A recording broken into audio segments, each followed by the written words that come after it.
Yeah, and now we're recording for YouTube of you. YouTube. Donate to the cause if you can. What, Connor? Dude, what?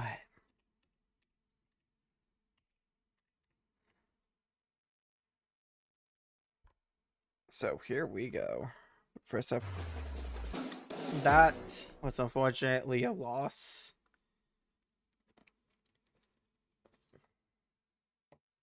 Everyone was lost the same night. But the Bengals, I don't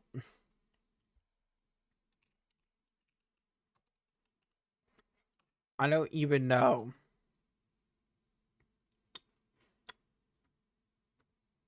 how to describe this game other than insanity. So yeah, I'm sitting up in the upper bowl Jackets game around probably second during the second. Um, First time I checked the score, you see it's 10-0, and then I didn't realize Joe got one of his first of 4 touchdowns. Then the PAT, and then Joe first another touchdown. So we just say Joe again, but not Burrow because they Flacco.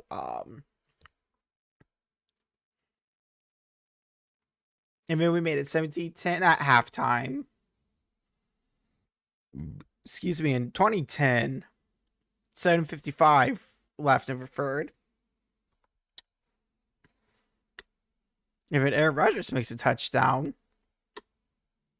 And then Joe Flacco first to have a touchdown. Unfortunately, Aaron Rodgers made another touchdown.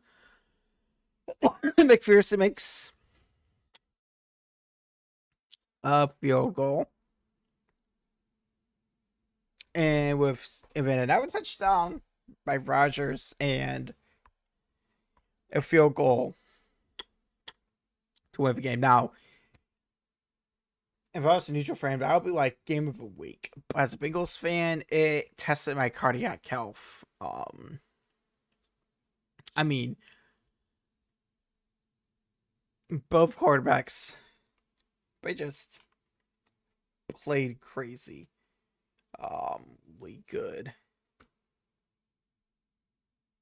Oh man, I forgot about the Africa. Oh, well.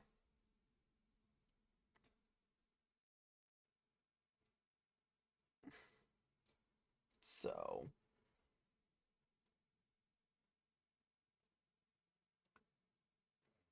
anyways,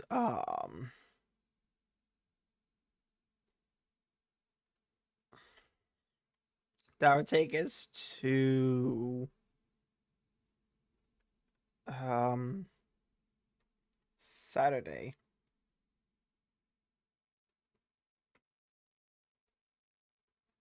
So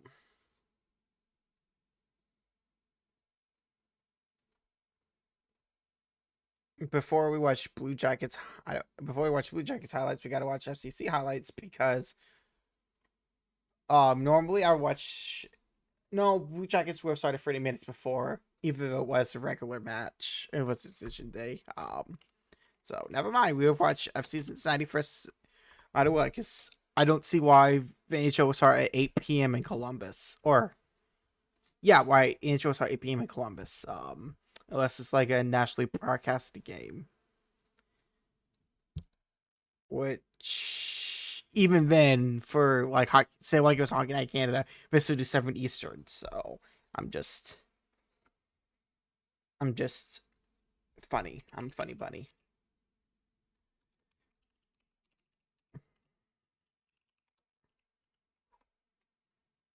Anyways, first goal was funny. I was here to take my halftime potty break.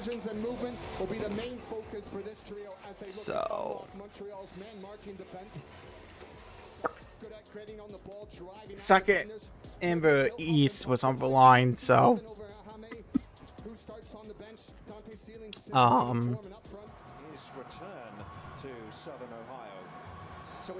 Miami could have overtaken us because Miami tied us, but we have a tiebreaker on wins, which I'm glad for tiebreaker was wins because we would be preferred seed if it was goal differential.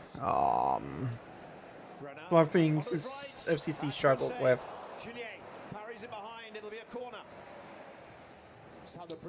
the past few seasons is goal differential. As Craig, he's looking to keep him on his left, but there's too much space. And Niles Brenner, who always scored here in front of the Bailey on his return to the club.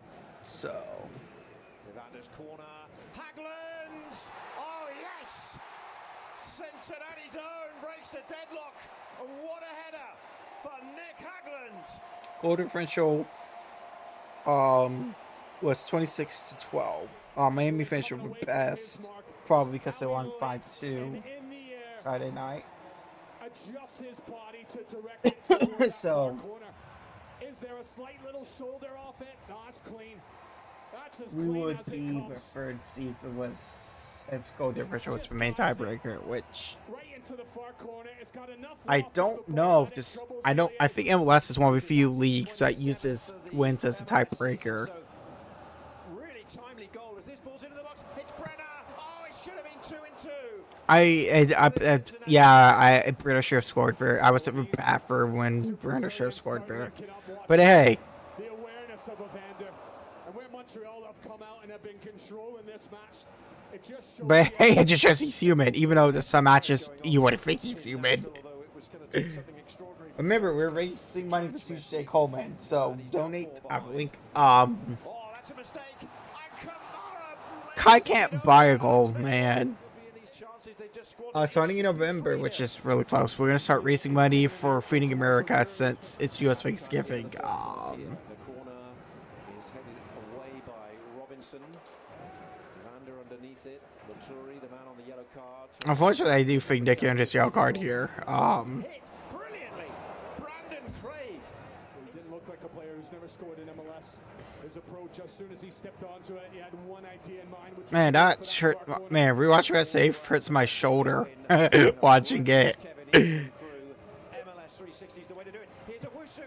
This could be an equalizer. Oh, the challenge went in. Referee points to the spot, and it's a yellow card for I'm guessing Miles' spot was offside, which, if it was offside, it would have counted. And that's why Wusu is onside. Doesn't even get a touch of the ball, but the way that he steps across, first Robinson, and then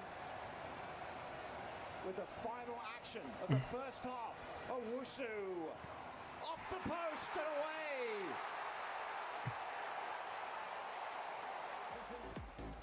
Penalty awarded.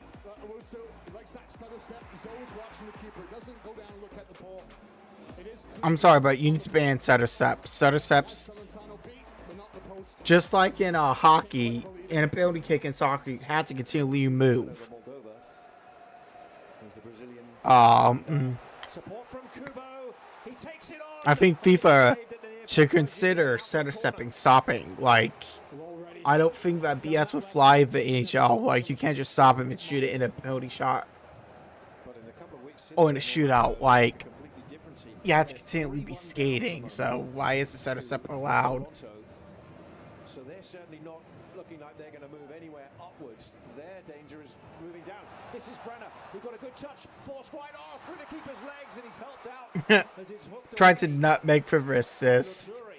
What a ball from Evander. I mean, a sign of the two Brazilians getting on the same page. As Evander, it looks as though it's blind from him, just helping it into an area.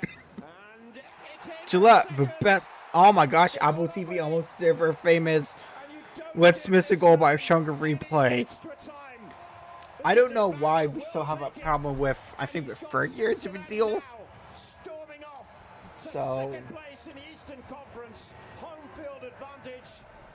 it's just wild that we still have a TV direction problem. As he starts to drift in central area, left foot, right foot, it doesn't matter. Montreal, there's not enough awareness or urgency from the Alright, so while we're on the topic of playoffs, which we start for FCC next week, so I'll probably have to do really early podcast, because my neurology appointment is next Wednesday. Unfortunately, my mic over. It was supposed to be tomorrow, but yeah, so we have to do early podcast next week. But well, I have a topic of the Audi Ambulance Cup playoffs. I would just make it single elimination for out. I have friends who say legged, but I think the season's too long for legged. I know the best of 3 is to give forever team. Now, if you do want to give forever team longer below sees home field advantage, then just do legged, or a home match do legged. So the first game, technically, I think the first game would be in Columbus, and then we would come to Cincy for leg 2. Because back in the day, Major League Soccer used to do legged.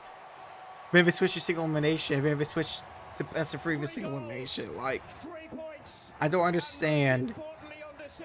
Like, the Champions League for knockout stage, it's legged until the Champions League final. Why? If we don't do single elimination, why can't we do it that way? That getaway speed is frightening. He takes that touch around, and doesn't it open up for him? Goes right down the center of the pitch. One-on-one against Julien. Nobody from Montreal is getting near him, and he times it well. There's going to be a bit of a rebuild required for BJ Callahan in Nashville. Former Nashville player Anunga sets up Valenzuela. And can they put the finishing touch on it through Brenner? They couldn't. A few years ago. It's back. Tackles in this second half. Duke's corner. So yeah, Big leap and then a big volley over the top from Opoku. And with that, the whistle goes. Cincinnati. I'm pretty sure the first game would be up in Columbus. And right now.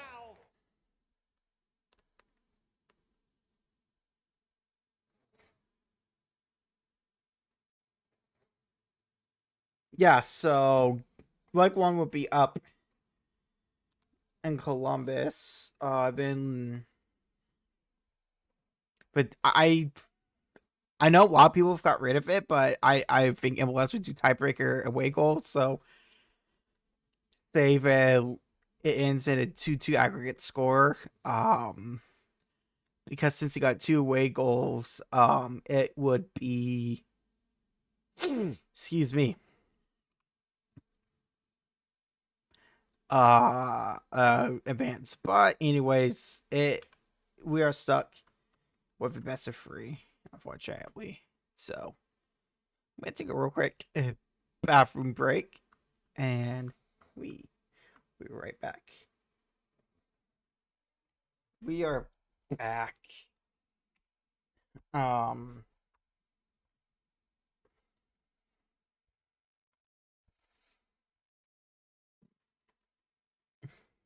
So, fortunately, Spoilers lost Saturday night.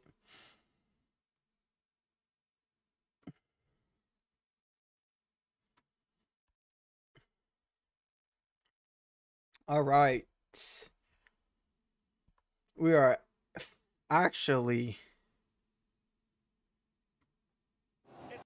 on the actual motorsports part. We're going to talk about F1 after we watch these highlights because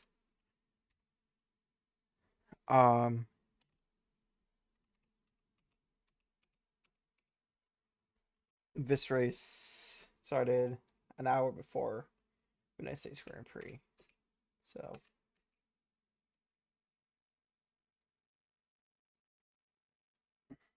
the Yellowwood 500 and a packed house here in Alabama. Excited to see the NASCAR Cup Series. man, look how beautiful the day it was, man. Just the sun shining off the cars. I bet the drivers hated that though, because it's probably blinding. There is nothing like that roar here at Talladega. Which is probably why every driver had like tinted visors, like deeply tinted visors. I know in Bit of a scattered restart. You can see Joey Logano leading. I know in F1 they use tinted tear offs. So I think we use tinted tear offs in NASCAR too. Because, you know, you just don't want a bunch of rubber on your windshield. His recent drafting track results, Steve, don't reflect how good he has been prior to that. But he just said, So, we run along with thanks to Hunt Brothers. He said, I consider us one of the favorites today. Well, absolutely. Anytime Joey Logano gets on a drafting track, missed most of his race because I was on my way home from bowling, even though I went to watch US Grand Prix. So, I love that. TJ Majors giving the information. He gave him that warning about the one working the outside. 188 laps. Because this track's a little longer than the Daytona, so you don't need as many laps to hit 500 miles. That got really tight. Oh, there it is, the 7 car trying to make it 4 wide on the outside. It gives. He made it. He made it. I don't know how you make it 4 wide there. The voice. Would be fantastic, but I still believe I can point. I like how Credit One Bank is just sponsoring his entire video. More importantly than a sponsor, we are Back on board with Logano. Fellas, he said yesterday, if I can finish top 5 in each of the stages in the race today, I can still point my way in after Martinsville next weekend. So he's not putting a huge Excuse me. on himself that it's a must win. He said, I still believe I can point my way in. We'll get left. There you go. 1, 2, 3, 4, 5. Call it 10 cars, including the 9 of Chase Elliott in a scary situation, pitting from the top lane of that white car in the back. Very ill-advised to do it from there. I think that was the 11 of Hamlin. Of course, Hamlin's making a stupid move. 19 car. Oh, no. Chase Briscoe too fast on entry. And this stacked up mess. Oh, it was getting into turn 3. It was chaos. Yeah, like Denny is right here in the top lane, and he's got to continue to lift to try to get the pit road. What the hell was Cindy doing there? And who? That was close. Almost 2 weeks in a row. Like, we hear there's a penalty for Kyle Busch. Too quick exiting. So it was Briscoe on entry. It was Busch on exit. Cindric left. I don't behind his teammate. understand what Danny was trying to accomplish there. No, they just can't pull. Oh, they're gonna split them. This is scary. Cindric is Maybe about slow, just go down there for apron. They just get swamped. Yeah, that was a dangerous move by those 2 drivers. I think what they tried to do is they wanted them to split them because they could catch the pack quicker. Trouble right there with the 77. He had some sort of issue. He went up the track slow. I don't know if he has a flat or a rear. It's not the big one, but it's big enough. Yeah, and that's probably Chase's playoff or championship over. In Chase Elliott. That's AJ Allmendinger. He had rocketed from 35th to the lead. So, Justin Haley was one of those constants at the front in the lead pack. Damage car. Damage for Allmendinger. Damage for Elliott. I don't know what it took him so long to get to AJ. And AJ Allmendinger up on his feet. Very okay. I'm very, as an IndyCar fan, I'm very thankful. Oh, by the way, hi mom. For the AMR safety team, like they would have been out to AJ before his car even stopped. Like we've been following his car. Like the fact he was laying over track for that long, probably from hopefully not from like smoke inhalation. More likely smoke inhalation because of the way he was laying. Like, why wasn't the safety team out faster than that? In that 16, Gregson's up above him, and it was Jones into Gregson. Like these are big boys. They should know when there's a big crash like that. But there's going to be safety trucks everywhere. Just turns the 4.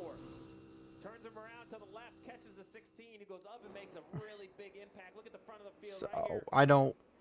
2 big hits. The 16, oh, that 7 as well. I just don't know what took. When I saw my crash initially, I don't know what took the safety team so long, but that's unacceptable. Eric Jones pushing the 4 car, trying to propel him forward. You're at one of the fastest tracks of a NASCAR calendar. You need to be there a lot faster. These are not the images you wanted to see.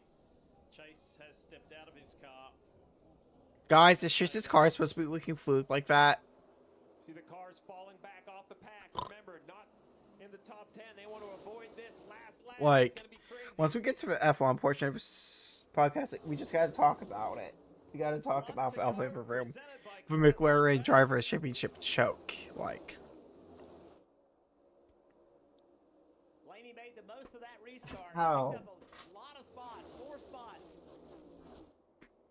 Two guys who needed to perform today, Ryan Blaney is and this Joey even a Logano, thing? are in the right time, right spot, right time. Here comes Tyler Reddick. Well, my appointment's kind of early, so I mean, Couple of Toyotas at the front of this pack. Coming to grab as many stage points as they can. The playoff drivers, in terms of Blaney and Logano. do a podcast after. I don't know. Yeah, I'll talk to my mom about it. Grabbing But, as many points as they can. But who's going to get them all? It's tight between Reddick and Gibbs. Really tight. Who do they give it to? Reddick. No, they switch it at the end. It's Gibbs. Grabs the maximum points. Out there, Ty. Good practice for later. Now that he's got this track position, It's just funny how they put so much of it into stage racing, but you only get 10 playoff points for a stage win. That gear oil issue than perhaps track position. Whoa, big move at the front. Right So, from Michael McDowell, Anthony Alfredo. That was a crash that didn't happen. My goodness. I don't know if Alfredo thought he was going to go block the 71 and could get in front of him, but look at this. From the third lane to the first lane, not clear. Wow. Definitely not a wise All move lining there. up. Spotters were napping there. Busher, speeding penalty too fast entering. Here comes the next wave of cars. Man, we got a lot of speeding penalties. Big pack of cars. Oh, Ben Gisbergen's gone. Spinning on entry to pit lane. And they all avoid That was a the beautiful save. the pack and into the grass. Will But that's gonna be a only that six probably brought up a SVG caution. Will it bring out a yellow? He's stuck. NASCAR does not want to throw the caution right here because it's in the middle of a pit cycle, but they have no choice. The caution comes out right now. SVG sitting right there is in big. IndyCar move there. Sometimes IndyCar race control slows for cautions, but come on, you gotta throw a caution there. Each other. Now watch this. SVG, watch his left side of his car. NBC Get it. his left sides right over that water. Oh, And yeah. that is when he has the issue. And that's the initially when the back of the car starts coming So around. they didn't throw a caution for that? Okay, NASCAR. So you're taking a book out of IndyCar race control book. Tire laying on the ground, and there's not a lot of competition in this pit stop. But Ty Dillon hits this tire. You see the pit crew member very frustrated. happy. That tire makes contact with the crew member who's under the car. Scary, scary situation. Look at that. Gonna just type her to reverse. NASCAR penalizes the 10 as I believe he should be penalized. I think there's just unnecessary. Put her reverse, Terry. Put her reverse. I was given. Whoa. It's they could have let him know. I mean, I think that's more on Ty's team. It has been Ty, to be honest. They could have said, "Hey, this is tire near you. Put it reverse it back, and then go out."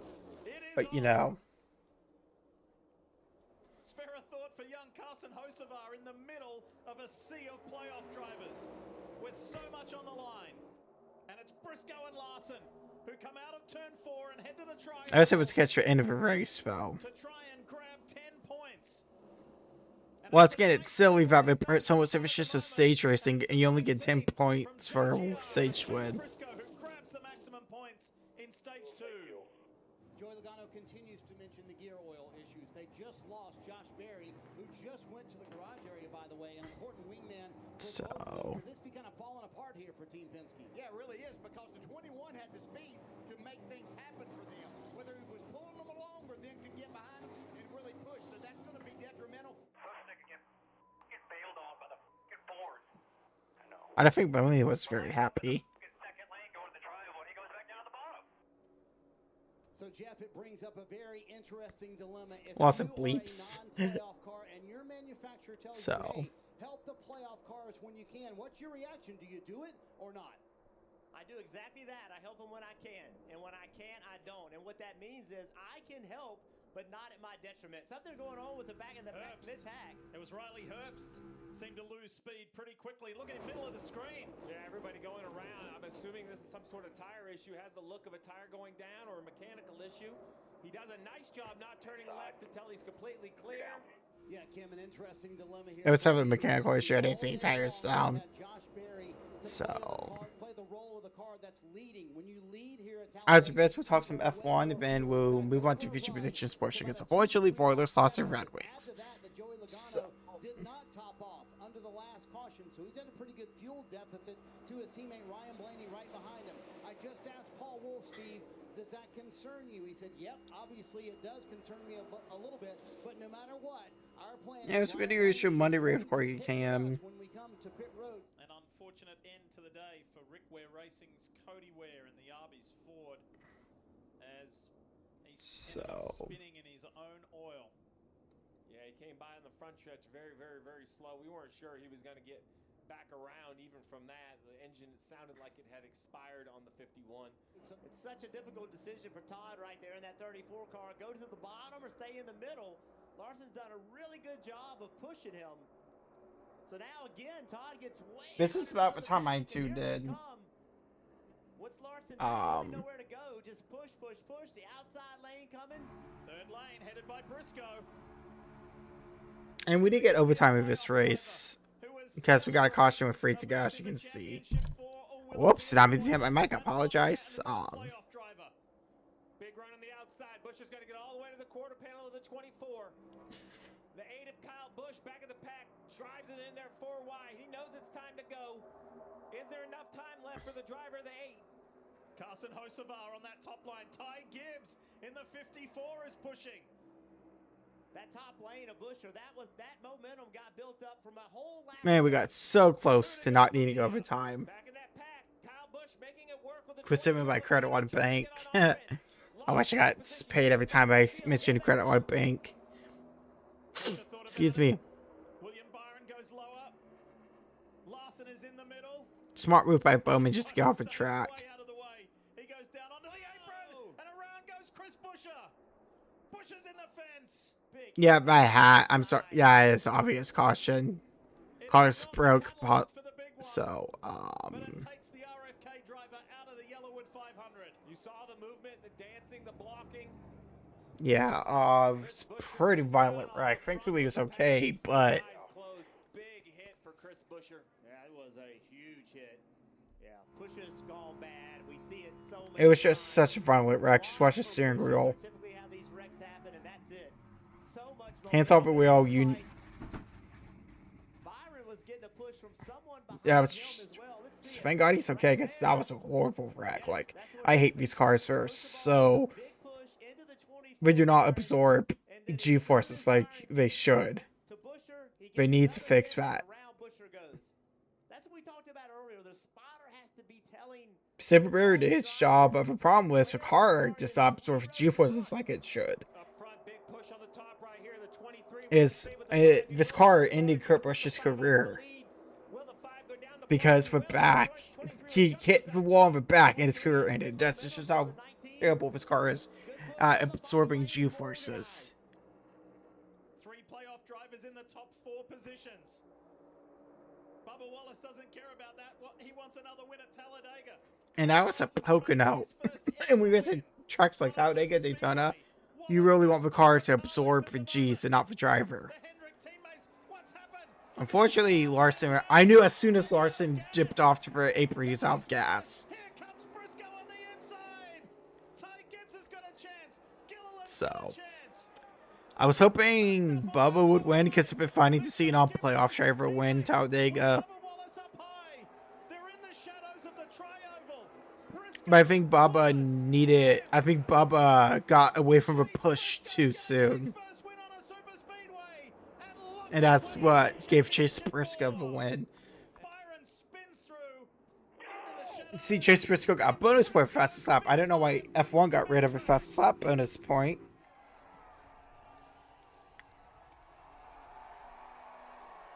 But it is what it is. I'm just gonna let Vader run out while we talk about Lee Diffie from NBC Sports. If you enjoyed stuff. what you just watched, well, it's time to bring the action and subscribe But- to the Motorsports on NBC YouTube Yeah. channel. You can have it all: news, highlights, interviews, and analysis. So go for it. excuse me, that will bring us to the future predictions portion where we try to predict the future. Spooky, scary skeleton future. Um,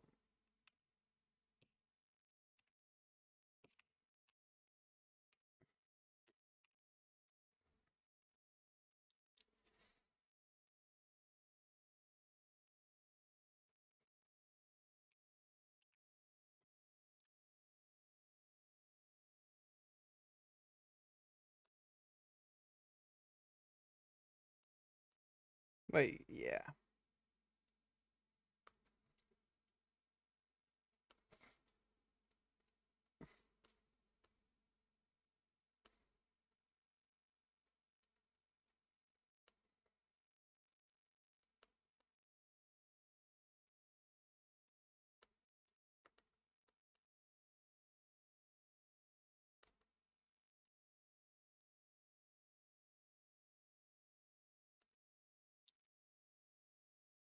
If I could ink spot Wednesday, right?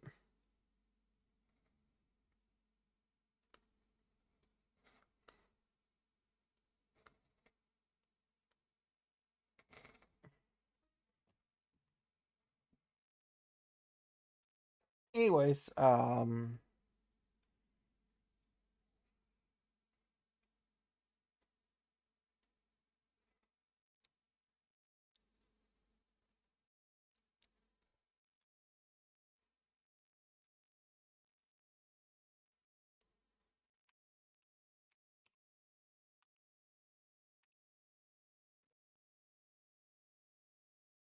all right. So this is gonna be from today till next Tuesday predictions. So it's probably gonna be a little like a podcast.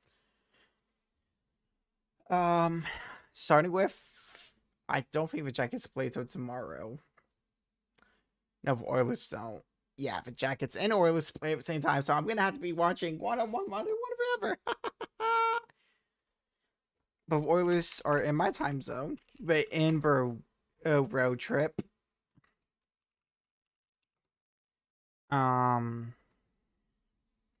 I do already forget who the Oilers are playing.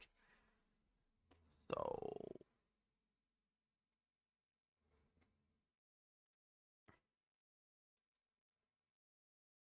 Ottawa. We should be. I hope we beat the Senators. So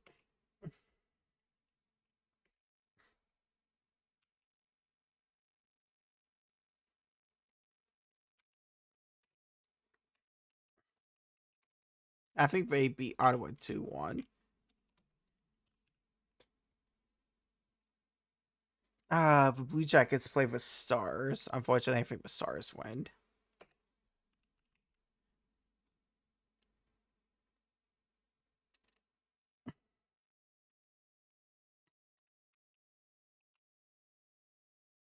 Two to one.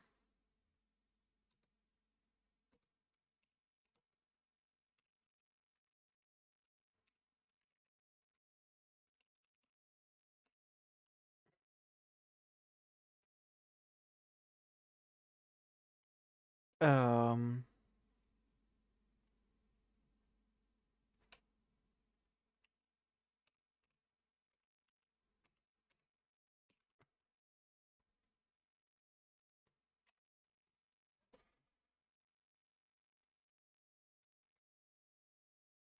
I'll give me 1 second.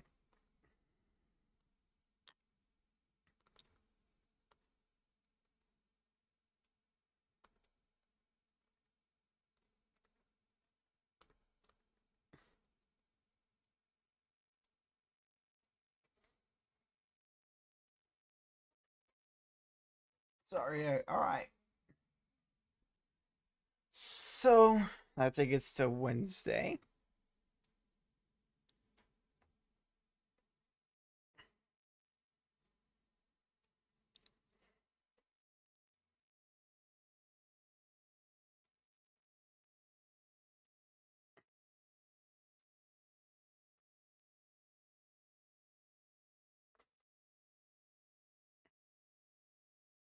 Don't think either wrong. Yeah. So Thursday. Look.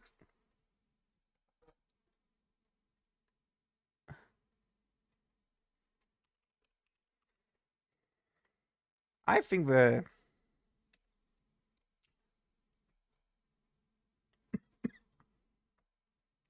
Oilers can beat the Canadians, but I think it's gonna take overtime.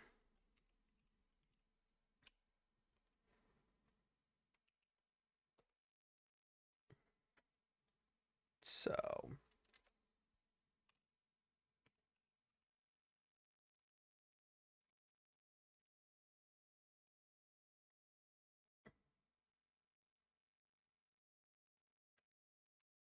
that would take us to the 24th for Blue Jackets.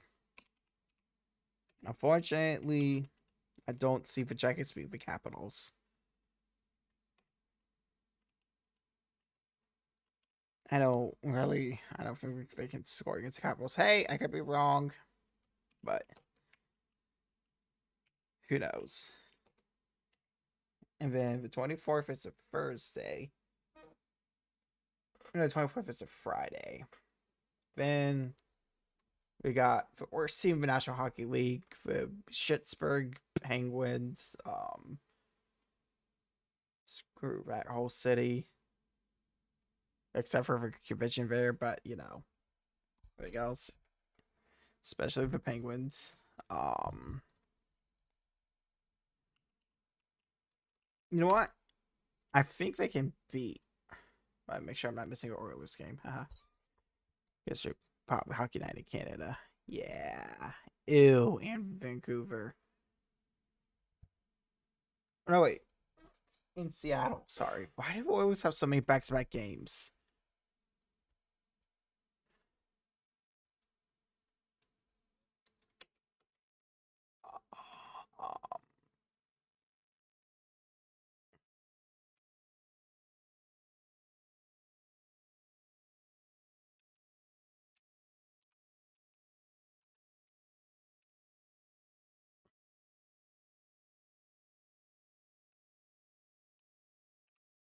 And I think they, with the Jackets, can be Penguins in overtime.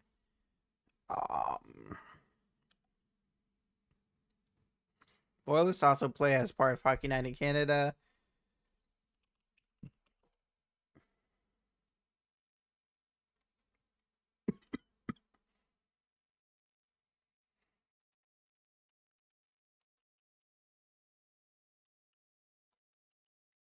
I think maybe Seattle 2-0. 2-0.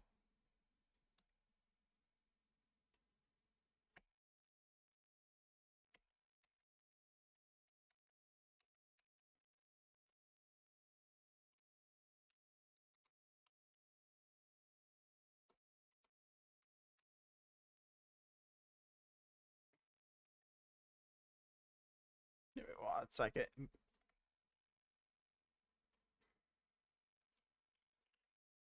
Yeah. Okay, yeah, it's just Google Docs being weird.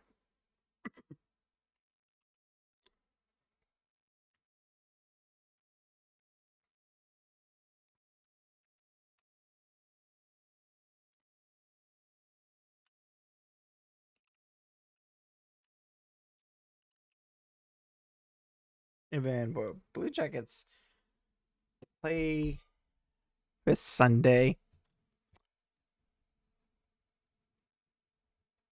in Buffalo at 6:40.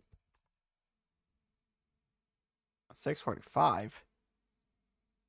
What? Did anyone see that inside? That's how game one should go.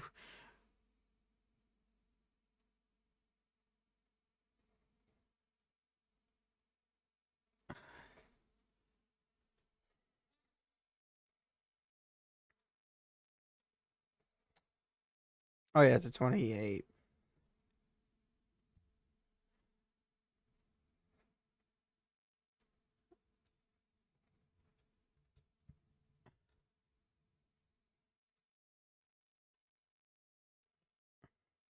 Yeah. I think they beat the Sabres 2-0. 2-0.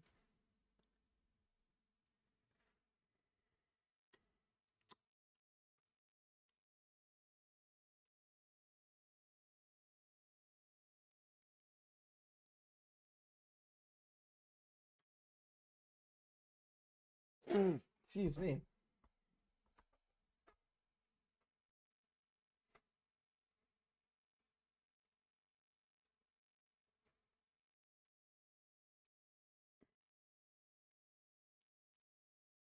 Let me just make sure I didn't miss any games. Okay, got Ottawa, Montreal, Seattle. All right, Vancouver, 10:26.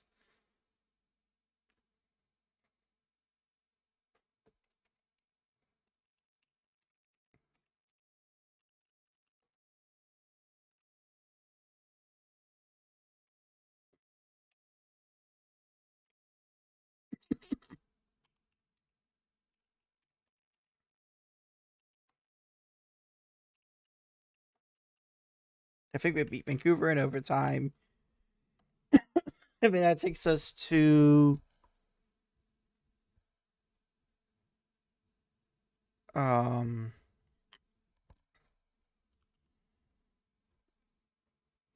game 1.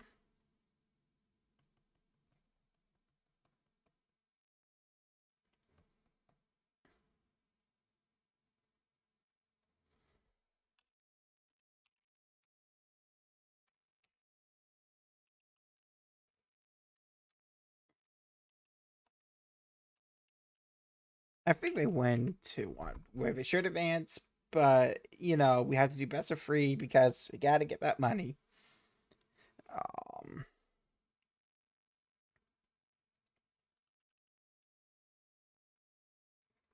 Even Tuesday night, I believe the Blue Jackets play. 2.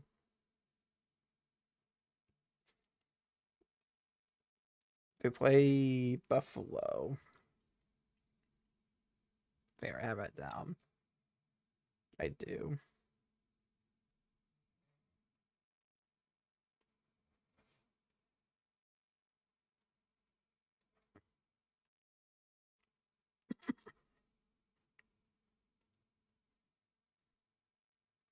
So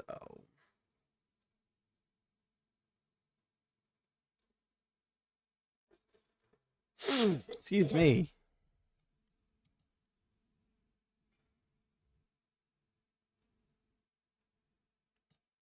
Until I always play Utah on the 28th. And finally, for the 28th, I think the Oilers win 3-0.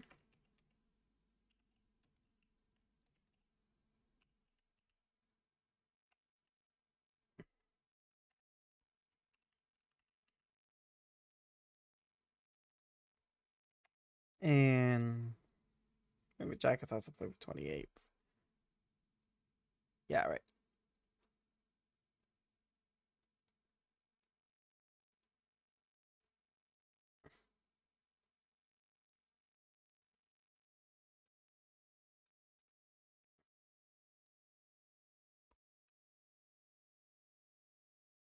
Whoops.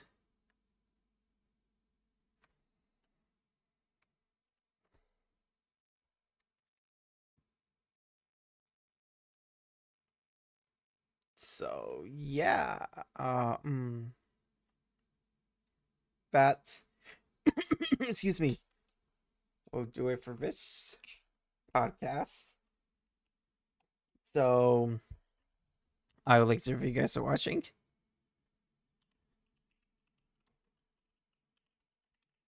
God bless.